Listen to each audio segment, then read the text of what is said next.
எந்த இடத்திலும் எந்த நேரத்திலும் நம்மளால் தாக்க முடியும்னு இந்திய ராணுவம் பாகிஸ்தானுக்கு மட்டுமல்ல உலகத்துக்கே நிரூபிச்சிருக்கு. நம்மோட பிரம்மாஸ்திரங்களை சும்மா ஆன் கூட பண்ணலை. ஆனால் 3 நாளில் பாகிஸ்தானோட ஆட்டத்தை முழுக்க முடிச்சு வச்சுருக்கோம். நாம் இன்னும் S-400 ஏவுகணையை பயன்படுத்தலை, ஆகாஷ் ஏவுகணையை பயன்படுத்தலை, அக்னி, பிருத்விக், நிர்பய் இவங்க யாரையும் பிரயோகிக்கலை.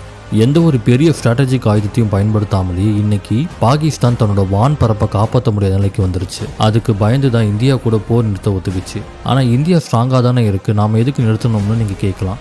இந்த போரை பாகிஸ்தான் ஆடுனதா உங்களுக்கு தோணலாம். ஆனால் உண்மையில் அதுக்கு பின்னாடி இருந்து ஆடுனது துருக்கி, சைனா மாதிரியான வல்லரசுகள் தான். இப்போ அவங்களுக்கே தெளிவாக தெரிஞ்சிருக்கும் இந்த பிராந்தியத்தில் இந்தியாவை தொட்டா என்ன ஆகும்னு. ஆனால் அதுக்காக பாகிஸ்தான் செய்கிற வேலையை பார்த்து சும்மா இருக்க முடியாதுல்ல.